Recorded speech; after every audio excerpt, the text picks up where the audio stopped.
আল্লাহ রাব্বুল আলামিন সূরা ইনশিরার মধ্যে বলেছেন, ওয়ারাফা'না লাকা যিকরা, আমি তোমার আলোচনার দিগন্তকে প্রসারিত করে দিয়েছি।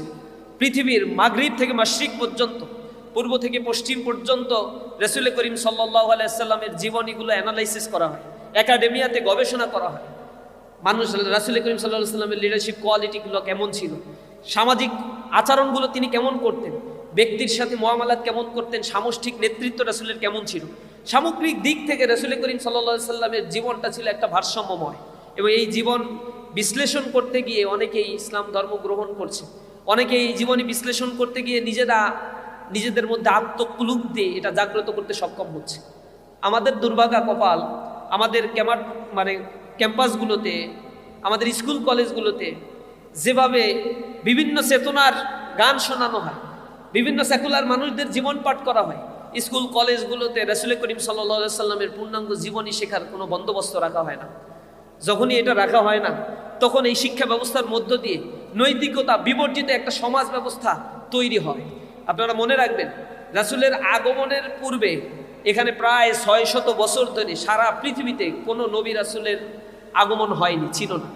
বুখারী শরীফের মধ্যে আসছে, রাসূল করিম সাল্লাল্লাহু আলাইহি ওয়াসাল্লাম বলেছেন ৩৪৪২ নম্বর হাদিসের মধ্যে, আমি এবং ঈসা আলাইহিস সালাতু ওয়াস সালামের মাঝখানে এই জায়গাটা হচ্ছে কোনো নবীর আগমন হয়নি।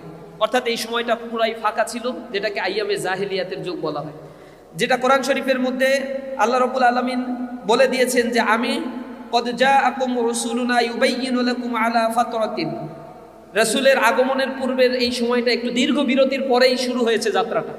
এটার কারণটা ছিল, যখন কোনো ধর্ম থাকে না সমাজ ব্যবস্থায়, রাষ্ট্র ব্যবস্থা যখন নৈতিকতা বিবর্জিত হয়ে পড়ে, তখন সেটা কত নিকৃষ্টতম একটা রাষ্ট্র ব্যবস্থায় পরিণত হতে পারে।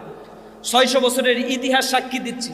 এটাকে অকপটে যে কেউ বলে আইয়ামে জাহেলিয়াত, সেটা ইহুদিদের কোনো হিস্ট্রি, ঐতিহাসিক, অথবা মুসলিমদের ঐতিহাসিক বা হিন্দুদের ঐতিহাসিক বা খ্রিস্টিয়ানদের ঐতিহাসিক, যারাই এই ইতিহাস লিখেছে সবাই অকপটে স্বীকার করেছে এই সময়টা ছিল আইয়ামে জাহেলিয়াতের যুগ। এমন অন্ধকারাচ্ছন্ন যুগ যেখানে নারীর কোনো মর্যাদা ছিল না। বাচ্চা সন্তান জন্মগ্রহণ করলে বাবা তার সন্তানকে নিয়ে গিয়ে হত্যা করতো। রাসূলের কাছে এক সাহাবী এসে কথা বলছে এরকম, আল্লাহ রাসূল বলছে, কিভাবে তোমার সন্তানকে তুমি হত্যা করতে পারো?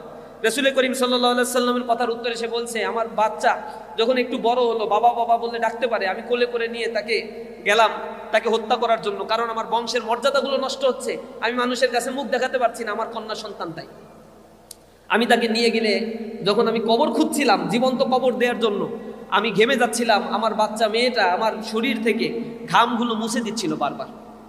আমার পাষাণ্ড মন তারপরেও কোনো সায় দেয়নি। আমি গর্ত খোঁজার পরে আমার সন্তানকে এর ভিতরে ফেলে